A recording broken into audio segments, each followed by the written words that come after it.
What is up, future rich bitches? For those of you who are new here, I am Madeline, and at this channel, I give women all of the tips and tricks that they need to start building wealth and bridge the gender wealth gap. So if you want to increase your financial literacy, you can do that with this channel in just 15 minutes a week. I release a new video every Saturday, so make sure to subscribe if that's something you're interested in, and share with any of your friends who you think might also want to be rich bitches too.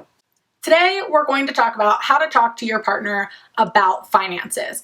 And if you're a millennial or maybe on the higher end of Gen Z, you may be engaged or have recently gotten married. And it is no secret that finances are one of the top reasons for divorce. So it is super important that you get on the same page about finances with your significant other or your spouse. And you don't even need to be getting married. I mean, you can be moving in together or something like that, where you're going to start paying for things mutually and start navigating this new life where you have a person that you have to consider when you make purchases. So it's really important that for your relationship, you learn how to have conversations about money productively, and that both of you feel confident opening up about your money situation and how you're planning on handling things, and that every time money gets brought up, it doesn't turn into a huge fight.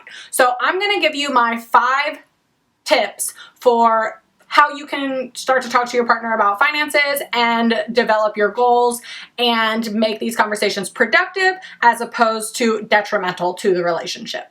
Number 1 is to be thoughtful in your approach. So it's super important that from the onset, you approach these conversations with the right mindset. If you are the one who wants to start initiating these conversations and having them regularly, you've probably been doing some thinking about your finances and what your goals are. Maybe you're already tracking some stuff on your own finances individually. And now you are like, okay, I need to bring this other person into this discussion, and you expect that they're going to be at the same place that you are with how they think about their finances and what they're doing and the goals they have. And that is probably not the case. You may get lucky and find that they are on the same page, but more often than not, I think you're going to find that you guys have different money habits and expectations when it comes to your own money, and you've been thinking about things differently. The latter is what happened to me when my husband and I got engaged and we started talking about finances. I have a degree in finance and was much more knowledgeable than him, and I just expected that he should know everything that I knew. And when he didn't and wasn't taking the same steps with his own finances, I got super frustrated every time we had a conversation about this, and it just went terribly.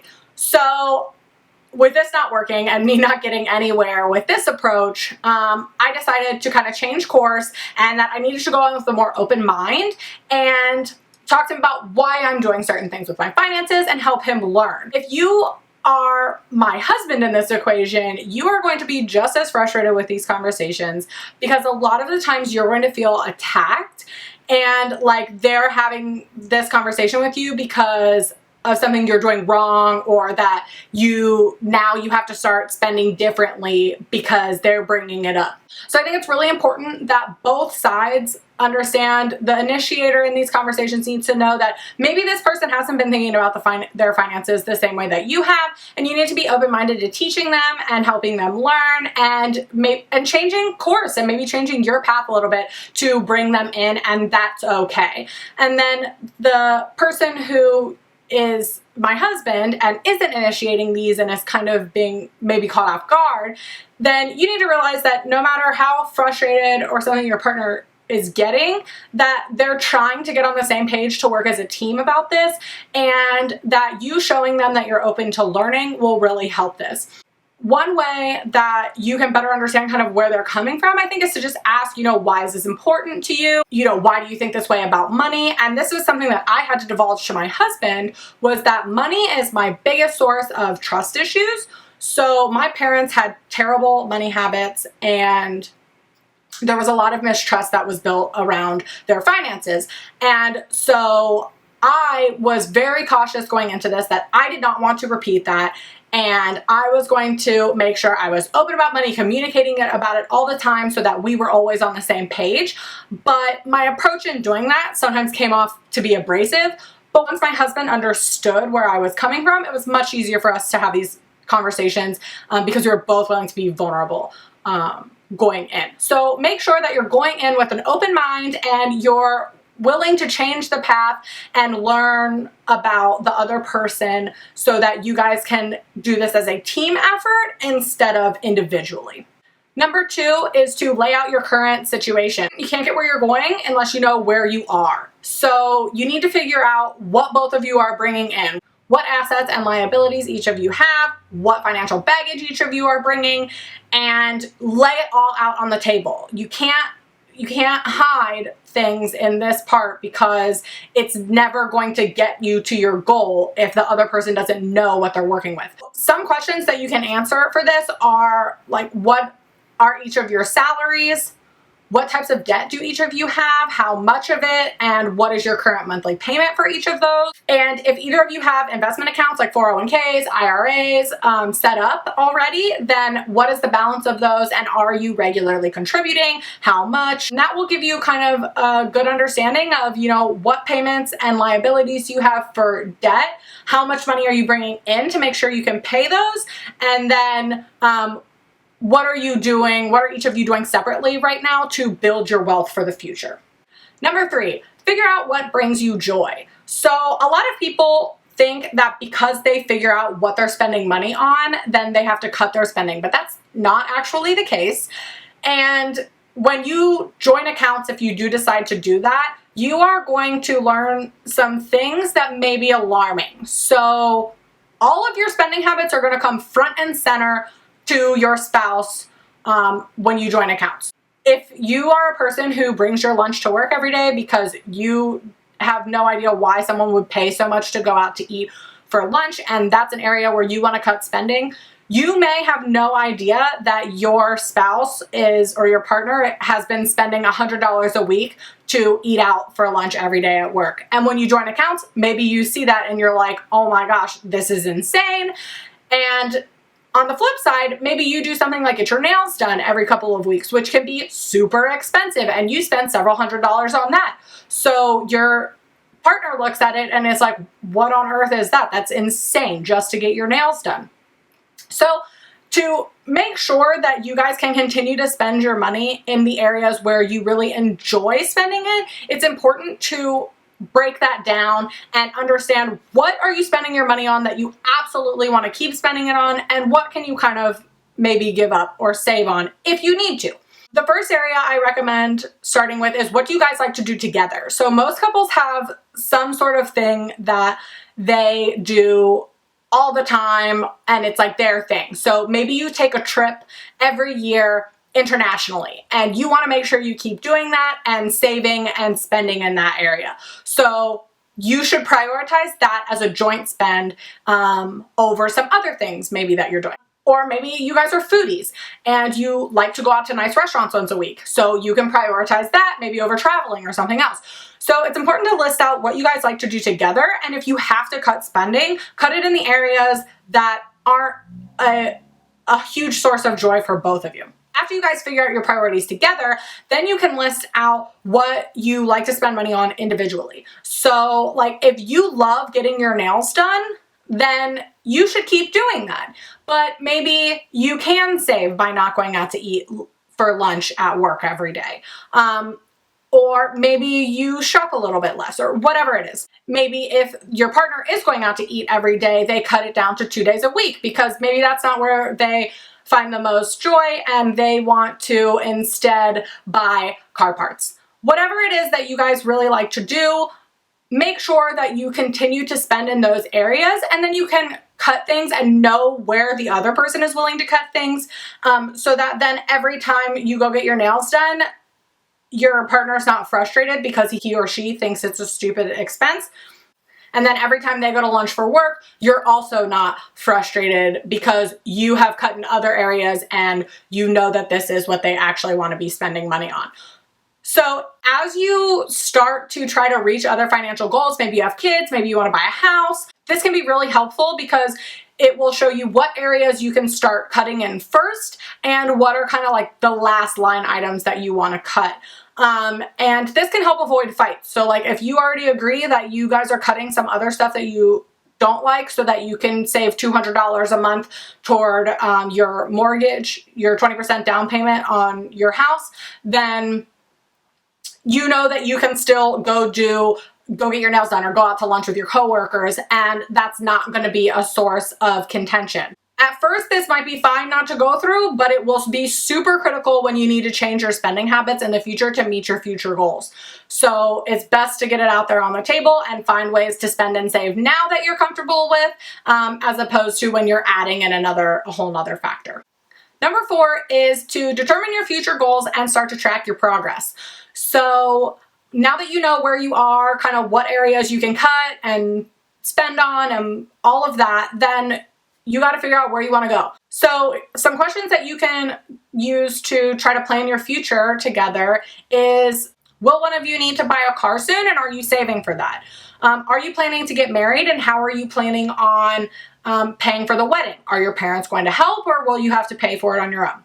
If you have debt, when will that be paid off so you know when you can allocate your money to other things? If you plan to have kids, how many? Kids are super expensive. So, what are each of you thinking about for that?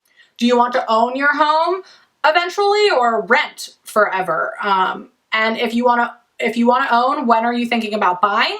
And how are you going to save for a 20% down payment? If you have kids, are you expecting them to pay for college, or are you wanting to pay for college for them? You're going to have to start saving pretty early if you want to pay for your kids' college in full. So it's really important to have that discussion as early as possible and get that started if you can.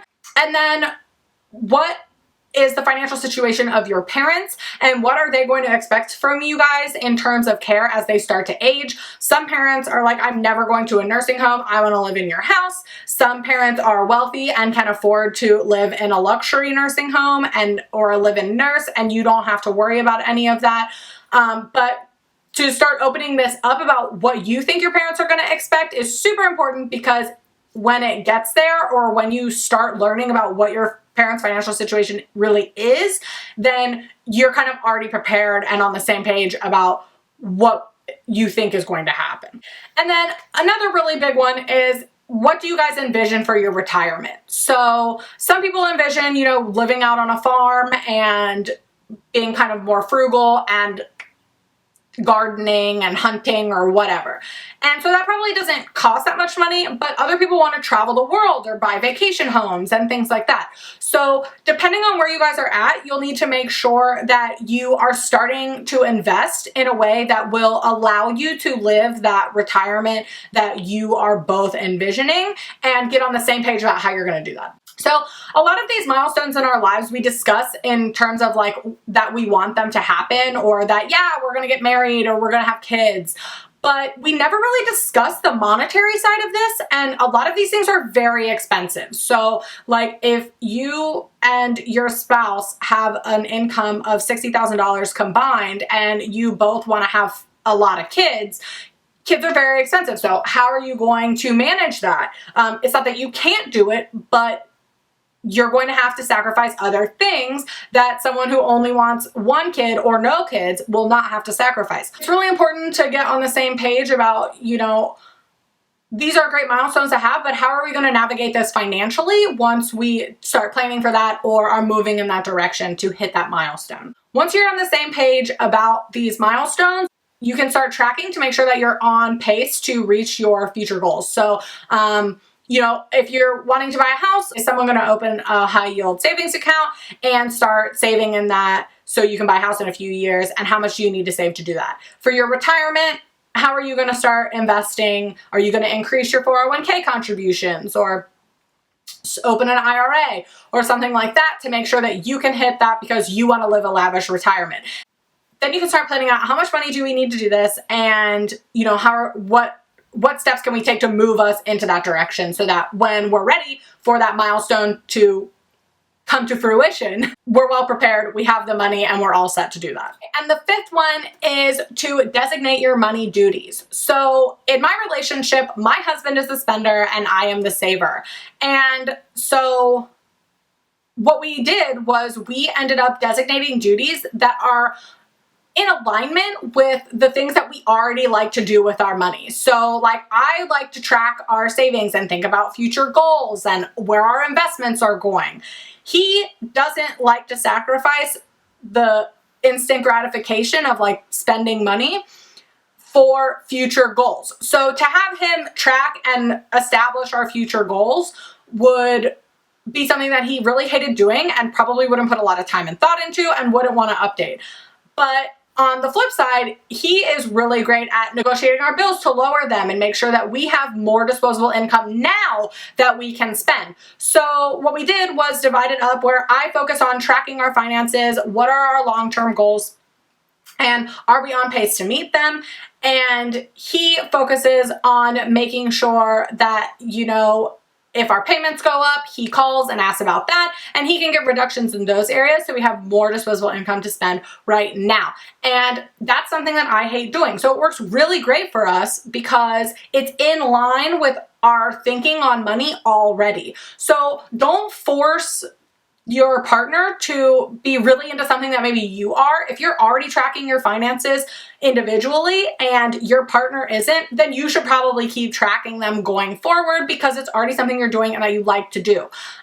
Maybe they're really into investing and you're not as knowledgeable on that, but you have a great savings account. So you can focus on managing your savings accounts, you know, saving for down payments on homes and things like that, while they focus on the wealth building side and how to grow your investments. So whatever the division is gonna be for you guys, just make sure that it's in line with what your interests are and what kind of the stuff that you're already doing for yourself.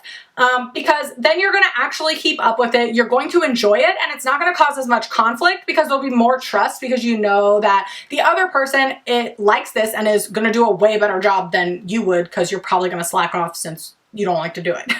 So this is a great way to divide up your tasks. Focus on the things you already like to do and are knowledgeable at, and that will make it so much easier for you guys to mesh well when it comes to discussing finances and both be contributing in a way that propels you toward your goals. So money touches all aspects of our lives, and it is impossible to avoid talking about finances in a marriage or when you're living together in a partnership.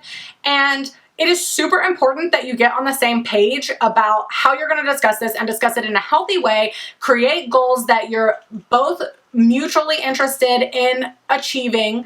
And then this will make tracking your finances and talking about money a lot more fun than if you're constantly fighting about that someone should stop spending on something that they really love or that they're telling you the same thing.